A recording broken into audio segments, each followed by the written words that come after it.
तो बेटा अभी तक हमने न्यूक्लियस में बहुत सारी फिनोमेना देखे जिसमें हमने रेडियो एक्टिविटी वगैरह फिर ऐड कर दी है। Now we have a beautiful phenomena बेटा that is called as the X-rays. बेटा 8 नवंबर 1895 की बात, शाम का वक्त है, एक बंदा जिसका नाम बेटा W.C. रॉयंटजन अपनी लैब में अचानक से घुसा और अपनी लैब में जब ये घुसा इस पर नजर देते हुए इसने देखा कि इसके एक दीवार पर बेरियम प्लेटिनो साइनाइड स्क्रीन है। कौन सा स्क्रीन है? इस बेरियम प्लेटिनो साइनाइड स्क्रीन से बेटा ग्रीन लाइट बाहर आ रही थी, लेकिन जो ये बेरियम प्लेटिनो साइनाइड स्क्रीन था ना बेटा, ये ओस फ्लोरेसेंट स्क्रीन। क्या ओस? और आपने पढ़ा है फ्लोरेसेंस का मतलब क्या होता है। जब तक इस पे कोई एनर्जी इंसिडेंट नहीं होगी तब तक ये वहां से एक्साइटेशन नहीं दिखा पाता। लेकिन इसके कमरे में कंप्लीट अंधेरा था और इस अंधेरे की वजह से बेटा ये तो परेशान हो गया कि बेरियम प्लेटिनो साइनाइड स्क्रीन चमक अगर रहा है, ग्रीन लाइट अगर दे रहा है तो कैसे दे रहा है। रॉयंटजन जो पन्ने बायोग्राफी में लिखा जो उसने पेपर्स पब्लिश किए थे उस वक्त, उनकी हेडिंग होती थी the story of the green light, क्योंकि इस ग्रीन लाइट जो स्क्रीन से आ रही थी इसी ने इसको बहुत ज्यादा चिंता में डाल दिया।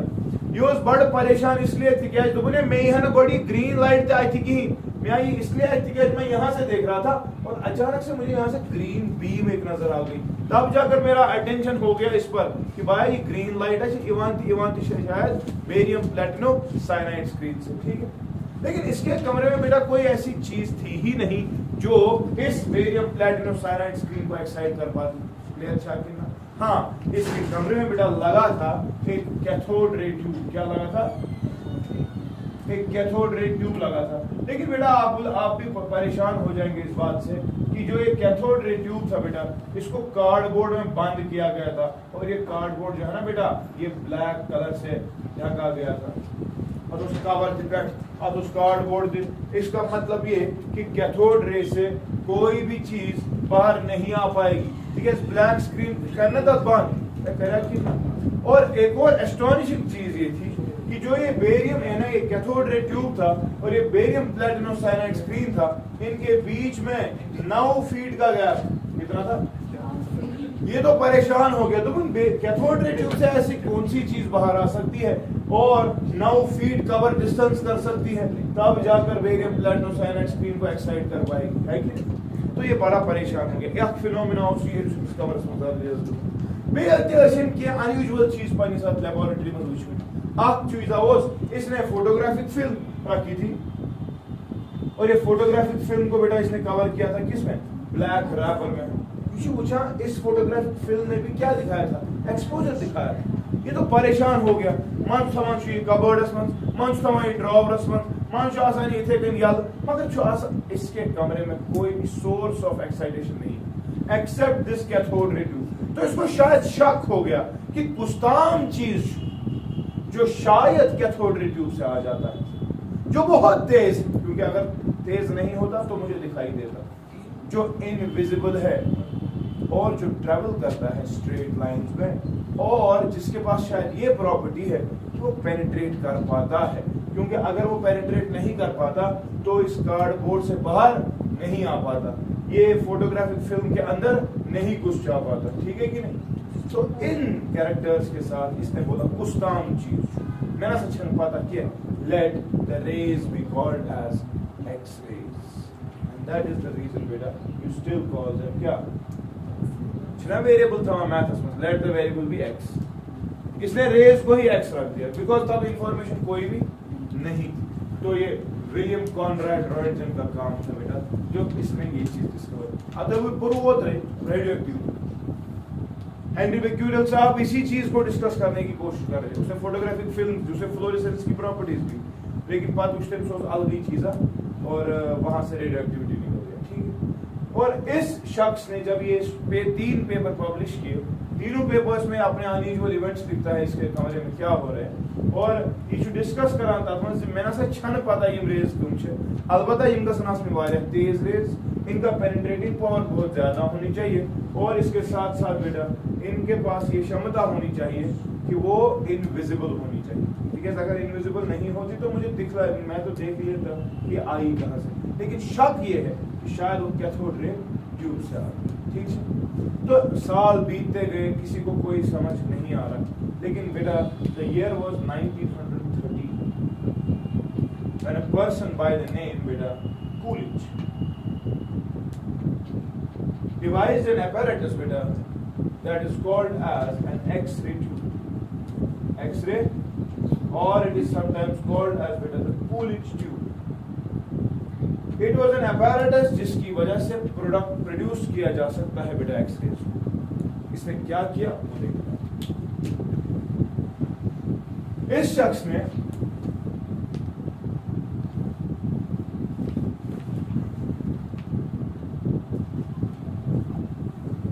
जो apparatus बनाया बेटा, वो apparatus कुछ इस तरह से, उसमें एक कॉइल लगी हुई थी, एक कॉइल के बाद एक फिलामेंट लगा हुआ था और यहाँ पर एक मेटेलिक टारगेट था। ये मेटेलिक टारगेट जो है बेटा एक काट दिया गया था इसको, और इसमें एक पाइप चल रही थी जिसमें वाटर का स्ट्रीम चल रहा था, वाटर, और इन दोनों को बेटा इस फिलामेंट को और इस मेटेलिक टारगेट को कनेक्ट किया गया था by means of a DC source, और इसका वोल्टेज किलो वोल्ट्स में था। किलो वोल्ट समझते हो ना। और इस पूरे चेंबर को बंद किया गया था by means of a glass chamber, और यहाँ पर एक आउटलेट था बेटा जहाँ से कलेक्शन हो गया रेज का। अच्छा ठीक, ये तो बेटा मेटेलिक टारगेट था, मेटेलिक टारगेट। यहाँ पर बेटा कॉइल लगी हुई थी, ये बेटा फिलामेंट था, ये वाज ग्लास चेंबर।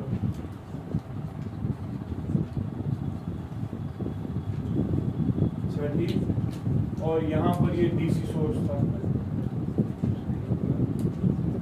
अगर इसका मैग्नीट्यूड किलो वोल्ट्स में था, ठीक है।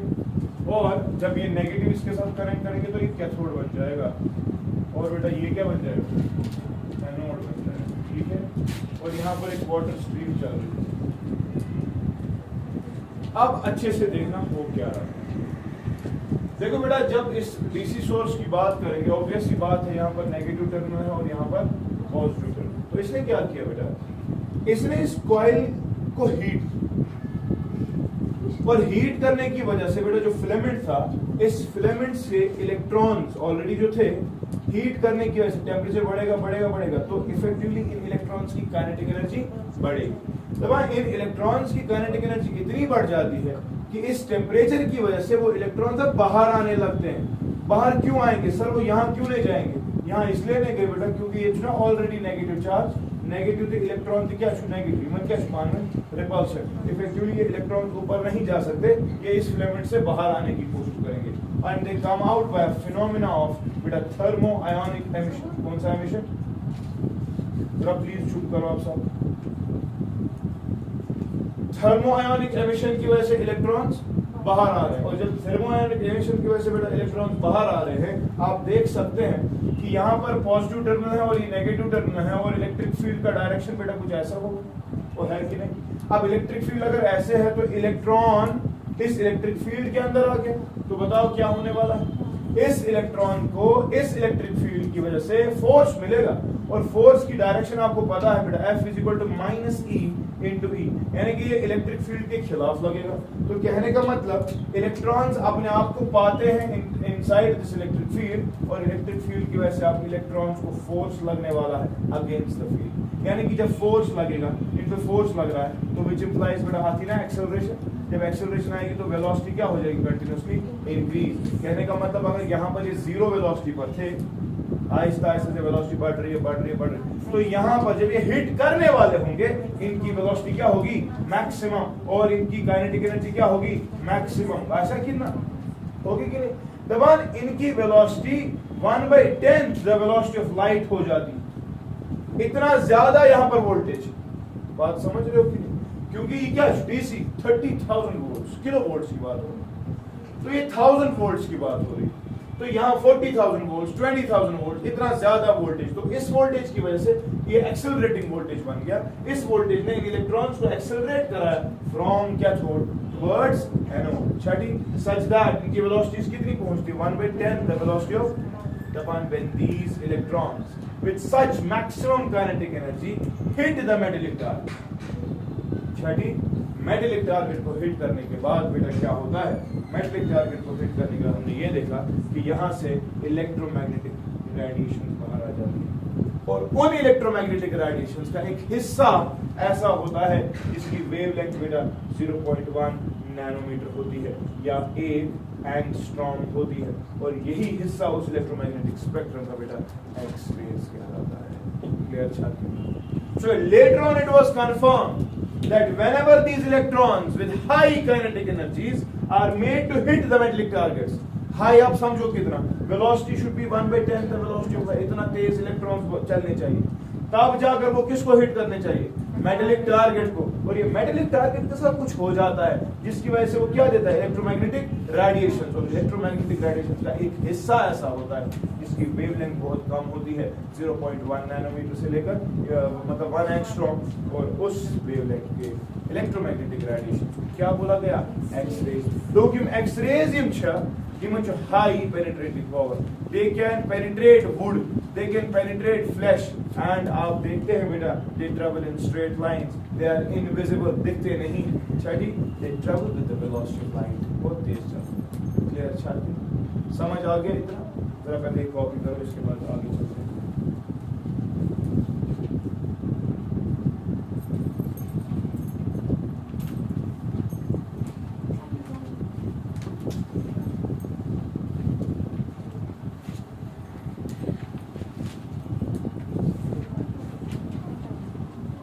लिखना है, हुआ क्या था, लिखोगे, लिखो।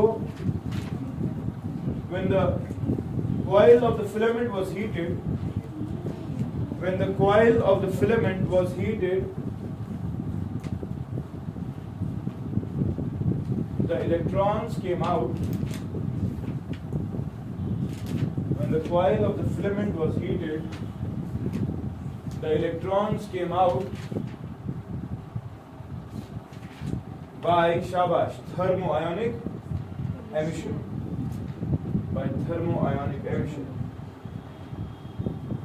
full stop.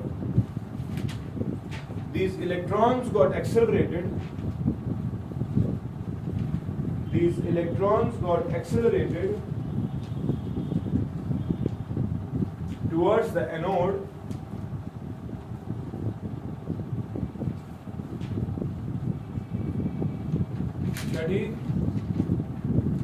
due to the negative electric field towards the anode, due to the negative electric field, है ना, इलेक्ट्रॉन्स के लिए ये फील्ड है ना नेगेटिव, पॉजिटिव है अगर या पर पत्थर मगर तिमन खतुशी नेगेटिव स्टोन खुला।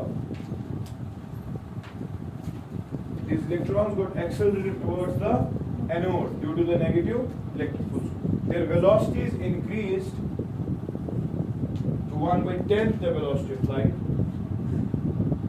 Their velocities increased to 1/10 the velocity of light,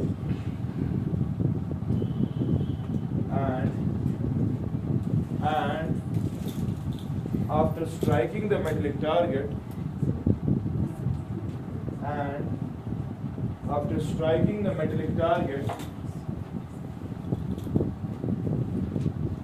electromagnetic radiations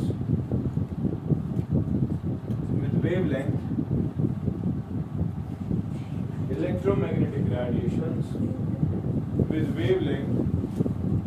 0.1 nanometer, with wavelength क्या, that is equal to 1 angstrom, came out.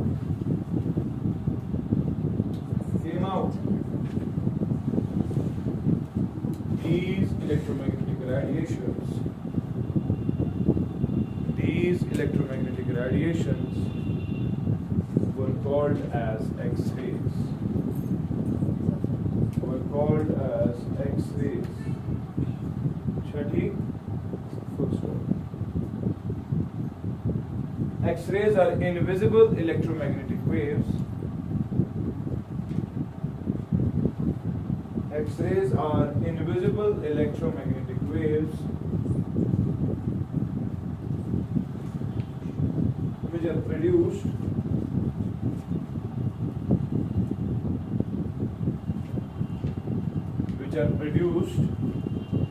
when highly energetic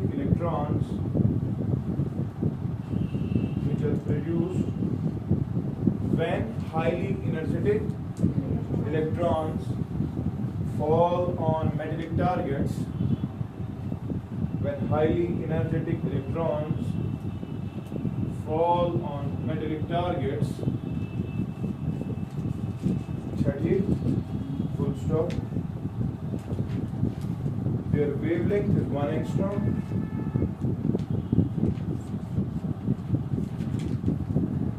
And thus have high penetrating powers. And thus have high penetrating powers. And thus have high penetrating powers. And can penetrate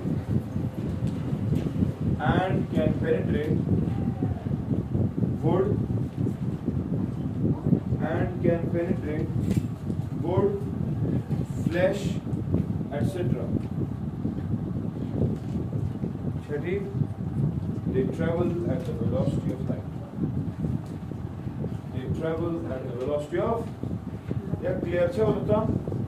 इसके बाद बेटा जो ये X-rays यहां से मिली, they were evaluated for intensities and wavelengths. For intensities and जब इनको evaluate किया गया बेटे फॉर इंटेंसिटीज एंड वेवलेंथ्स, हमने एक ग्राफ प्लॉट किया। ये हटाओ सॉरी,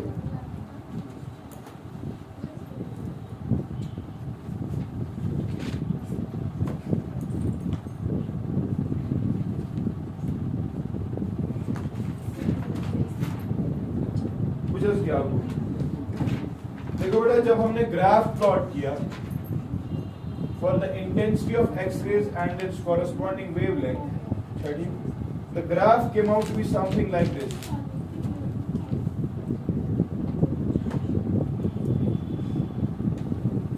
अगर इस ग्राफ को अच्छे से देखोगे तो ग्राफ कुछ मिनिमम वेवलेंथ से स्टार्ट हो रहा है, इससे कम वेवलेंथ एक्सरे की है ही, और वेवलेंथ बढ़ती गई, इंटेंसिटीज बढ़ रही है, और इस वाले हिस्से में आप देख रहे हैं बेटा जो इंक्रीज हो रहा है ये बड़ा ग्रेजुअल है, शाकिर ना।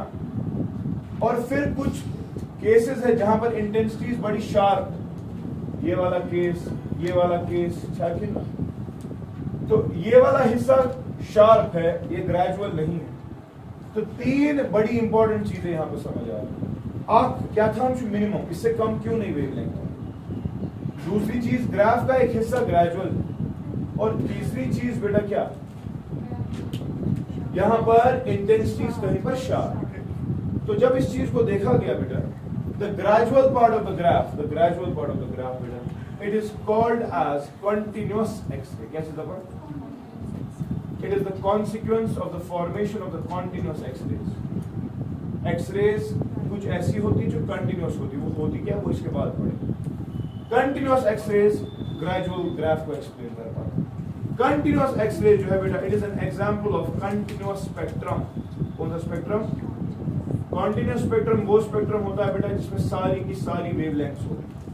आप देखें यहां से लेकर यहां तक सब की सब वेवलेंथ्स है ना, और ग्रेजुअल इंक्रीज है ना, तो यहां पर बेटा कंटिन्यूअस स्पेक्ट्रम के एग्जांपल है।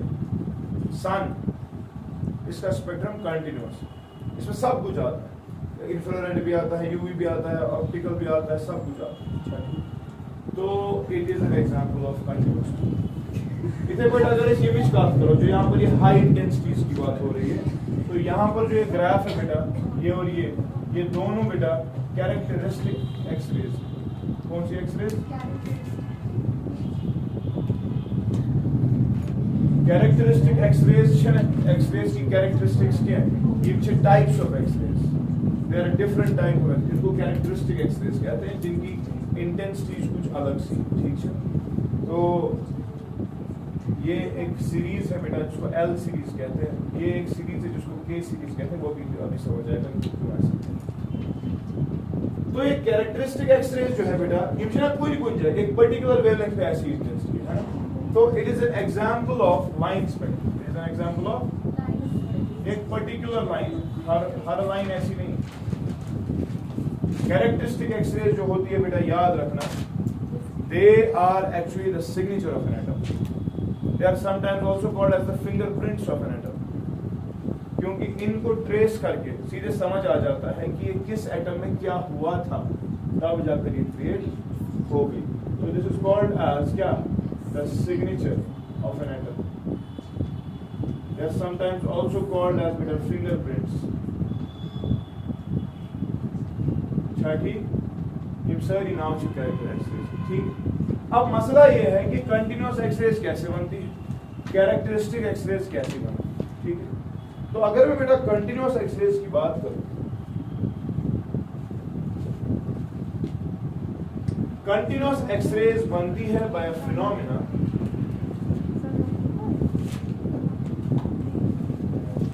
कंटिन्यूअस एक्सरेज जो होती है बेटा,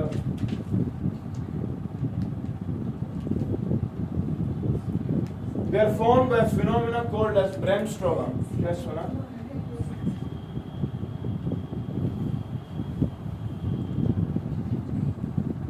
Which means gradually slowing down.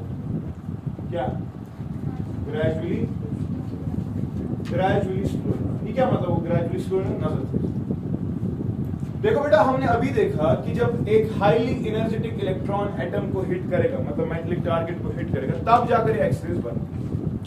तो होता क्या है बेटा, जब हमने कंटिन्यूअस एक्सरेज को देखा, इवैल्यूएट किया कि रियली बनाने के, हमने ये देखा कि फॉर एग्जांपल वहां से एक इलेक्ट्रॉन आया था जिसकी एनर्जी बेटा 10 जूल्स।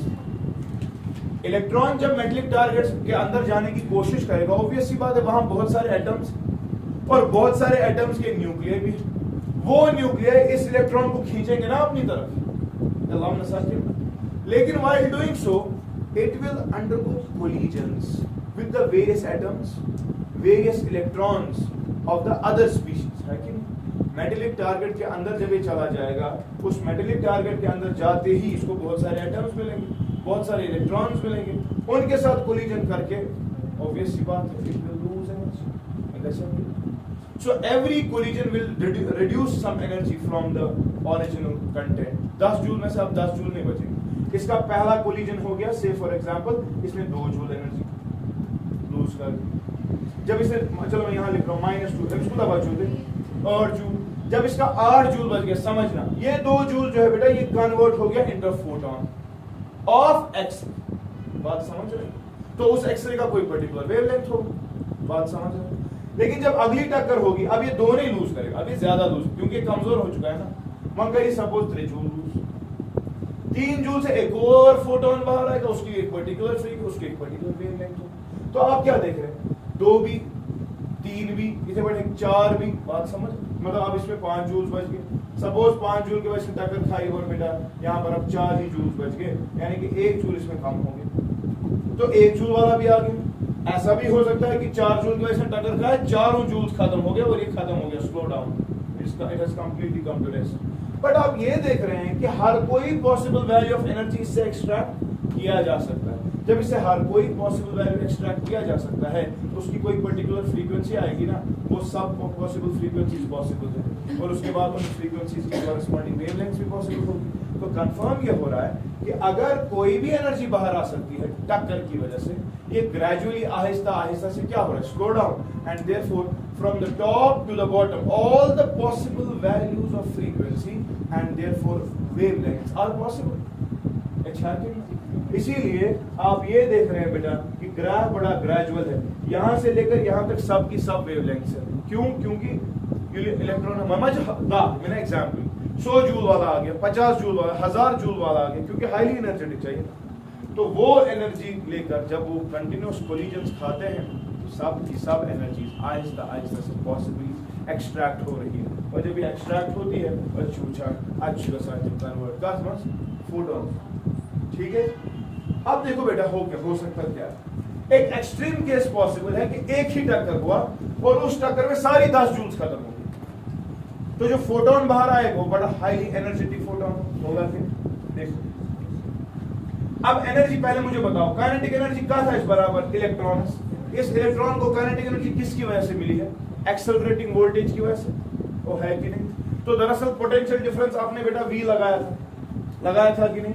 और उस पोटेंशियल डिफरेंस V की वजह से बेटा इलेक्ट्रॉन को यहां से लेकर मेटेलिक एनोड की तरफ आना था कि नहीं? तो मुझे बताओ जो पोटेंशियल एनर्जी इस इलेक्ट्रॉन के पास है जिसकी वजह से चल सकता है, सो कुछ ना E इंटू V, वो है कि नहीं? लेकिन वही EV हो गया ना कन्वर्ट इनटू काइनेटिक एनर्जी, क्योंकि यहाँ पर जीरो थी काइनेटिक, यहाँ पर क्या है मैक्सिमम, यहाँ पर पोटेंशियल मैक्सिमम थी, यहाँ पर पोटेंशियल खत्म हो गई, तो potential got converted into kinetic energy. कहने का मतलब काइनेटिक एनर्जी इस इलेक्ट्रॉन की कितनी है? E into V। ठीक है, अब ये EV आहिस्ता आहिस्ता से खत्म हो रहा है, जीरो बन जाएगा, अब उसको ग्रेजुअल। लेकिन दो एक्सट्रीम केसेस दे रहा हूं कि टक्कर ऐसा हुआ कि एक ही टक्कर में EV खत्म, एक ही टक्कर में। तो एक ऐसा केस कि EV जो है वो सारा का सारा एक ही फोटोन बन गया, एक्सट्रीम के। अब कोई दाजूल मत ले, तो यहां पर फ्रीक्वेंसी क्या होगी ना, तो मैंने EV is equal to H, nu max को मैं लिखूं बेटा C बाय लैम्डा, मगर मिनिमम ये लिखना, which implies बेटा lambda it is equal to HC by H constant, C constant, E constant. Lambda min is inversely proportional to the accelerating voltage. ये देखें आप, ये रीजन जो है ये लैम्डा में, इससे कम वेवलेंथ पॉसिबल क्यों नहीं है? क्योंकि इसी वक्त सारी एनर्जी तब्दील हो गई है किसमें? Into the photon. ये सारा एनर्जी का पैकेट, जितनी भी एनर्जी थी वो सारी की सारी तब्दील किसमें हो गई? कोलिजन ऐसा हुआ कि सारी एनर्जी, तो इससे कम वेवलेंथ पॉसिबल हो ही नहीं सकता। इस वेवलेंथ को बेटा कट ऑफ वेवलेंथ कहते हैं। कैसे दबा? कट ऑफ वेवलेंथ, या कभी कभी बेटा इसको थ्रेशोल्ड वेवलेंथ कहते हैं। क्या बोलते हैं? और याद रखोगे थ्रेशोल्ड वेवलेंथ मेटल पे डिपेंड नहीं करता, थ्रेशोल्ड वेवलेंथ कॉइल को कितना हीट किया उस पर डिपेंड नहीं करता, थ्रेशोल्ड वेवलेंथ कितने इलेक्ट्रॉन्स बाहर आए उस पर डिपेंड, ये सिर्फ एक चीज पे डिपेंड करता है, किस पे? एक्सेलरेटिंग वोल्टेज पे। वोल्टेज ज्यादा होगा वेवलेंथ कम होगी, वोल्टेज कम होगा वेवलेंथ ज्यादा होगी, बस और किसी चीज पे डिपेंड। या क्लियर छात्र? So this is one of the explanations. ये वो एक्सप्लेन, ठीक है। पर एक और एक्सट्रीम केस हो सकता है, ये तो एक एक्सट्रीम केस हो गया। एक एक्सट्रीम केस ऐसा हो गया कि EV जो है वो किसी फोटोन में तब्दील नहीं हुआ, कोई भी एनर्जी लूज नहीं हुई। ठीक है, सो ये तो पॉसिबल है नहीं कि कोलिजन हुआ कि ये होगा। तो हम ये देख रहे हैं बेटा कि इस वाले केस से लेकर एक्सट्रीम केस तक सारी की सारी वेवलेंथ्स पॉसिबल होगी, क्योंकि ये वाली चीज पॉसिबल नहीं है। ऐसा नहीं होगा कि टक्कर हो गया कि कोलिजन, मतलब इलास्टिक कोलिजन मत है, there is always some loss, so loss has to be incorporated. तो EV हमेशा किसमें तब्दील होगा? Into some photon. तो ये हो गया एक एक्सट्रीम केस, और बाकी जितने भी केस आएंगे वो आएंगे ना इससे कम फिर। तो इसीलिए आप यहां से स्टार्ट करेंगे और वेवलेंथ बढ़ती जाएगी और ग्रेजुअली इंटेंसिटीज भी बढ़ रही। क्लियर? अच्छा, ठीक है। This is the formation of the continuous axis. मैंने उसमें करना